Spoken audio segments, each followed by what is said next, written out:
खुलुमबाय बे समाव दङ बडलेण्ड इंखं टेलिभिजननि स्टुडिअ आं खोमथागोरा गयारी। दिनैनि गाहाय रादाबफोराव दङ। गयबारिनि सोमला बसुमतारी पार्कआव उदखारि बेरेखा सान फालिदों एबसुआ। नोन्दोनि केसाबखौ पुलिसआ हमबाय। रासियायाव 8.8 गोख्रैथिनि बांग्रिं, माखासे हादराव सुनामिनि एलार्ट। गुवाहाटीआव सिबिआइनि बारग' बिजिरगिरिखौ डाकातिफोरा लुथिदों। सिलचराव पुलिसआ हरसेनि गेजेरावनो सा 38 सिखावखौ खादों। नैथि सानावबो गलाघाटआव होखारनाय हाबाफारि, 1500 हेक्टर हाग्रा हाखौ लांदां खालामनो नाजादों सोरखारा। दानिया फैदिनि आबुं रादाबाव।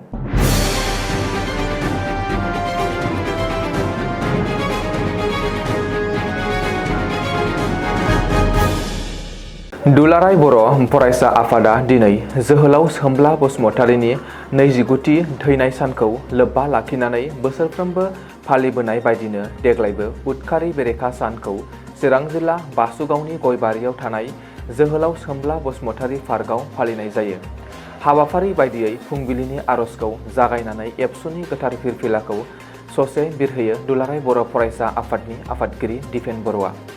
जोहोलाव सोमब्ला बसुमतारीनि सावगारियाव बिबार बावजेनो जोहोलावनिनो आंगो बिसि मुस्रिमा भानुमति बसुमतारीया गोजोन आरो खौसेथिनि मुङै भारौ आरो बेलुन बिरहोयो हांख्रायजानाय माननि आलासि बर' थुनलाइ आफादनि आफादगिरि डक्टर सुरत नार्जारिया। माननि आलासि महरै नुजाथियो फारियै बिटिसिनि गाहाय मावफुं सोद्रोमा प्रमद बर', आसामनि केबिनेट मन्त्रि उरखाव गोरा ब्रह्म, बारग' केबिनेट मन्त्रि चन्दन ब्रह्म, एमएलए लरेन्स इस्लारि, जिरन बसुमतारी, निर्मल कुमार ब्रह्म, बिटिसिनि मावफुं सोद्रोमा रनजित बसुमतारी, सायखं बसुमतारी, एमसिएलए माधव छेत्री, आसाम फुटबल एस'सिएशननि गाहाय नेहाथारि डक्टर सांग्रां ब्रह्म, क'क्राझार सरकारि फरायसालिमानि बारग' गोरायुं डक्टर दिमासा दैब्रां मुसाहारि, क'क्राझार हिन्जावसा फरायसालिमानि गोरायुं डक्टर आदाराम बसुमतारी, ट्राइबेल संघनि आफादगिरि सुकुमार बसुमतारी आरो अल आसाम बर' गुदि फोरोंगिरि गौथुमनि गाहाय नेहाथारि थानेश्वर ब्रह्म दैमारिया। दिनैनि बे उदखारि सान फालिनाय हाबाफारियाव बर'नि गोबां माहारियारि आफादनि बिबानगिरि, रायजो राजा आरो फरायसाफोरा बाहागो लायो। असमिया एक्ट्रेस नोन्दोनि केशबआ पुलिसजों हमजाबाय। थांनाय हराव पानबाजार आइजो पुलिसआ हमदों एक्ट्रेस नोन्दोनि केशबखौ।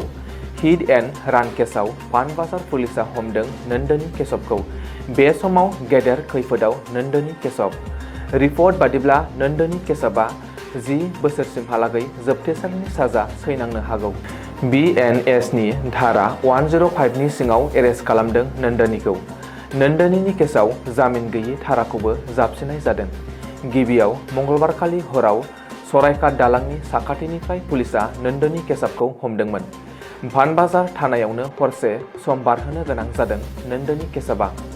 बेनि उनाव दिनै फुङाव एरेस्ट खालामो।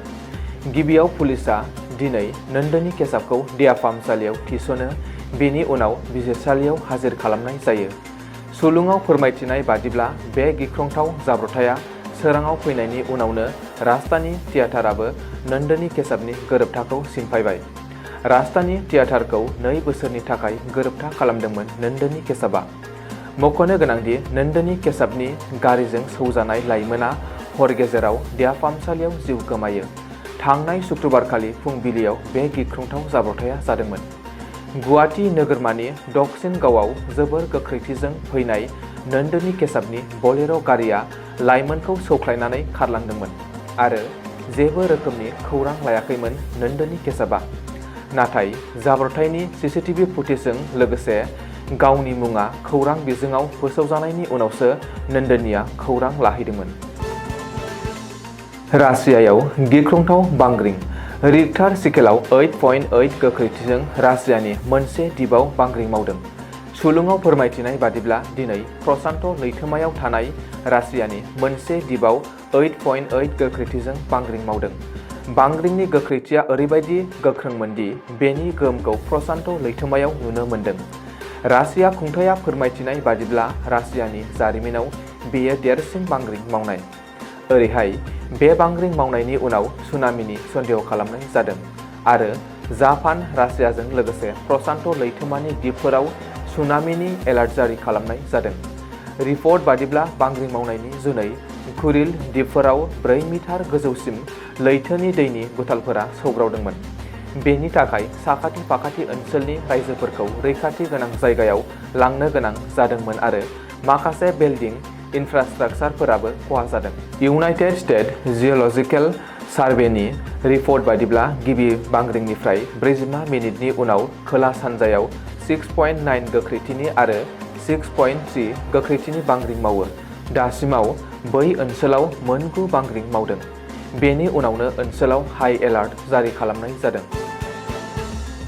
गुवाहाटी नोगोरमानि रबिबार फुंनि समाव दाखाथि हाबदों। मिन्थिनो हानाय बादिब्ला मुखा गाननाय माखासे दाखाथिफोरा चानमारी ज्योतिनगर ओनसोलनि सिबिआइ बिजिरसालिनि बारग' बिजिरगिरि प्रताप चन्द्र दासनि न'आव लुथिदोंमोन। बे जाथाया सुरभि फर्टनि हाउस नं 48 आव जादोंमोन।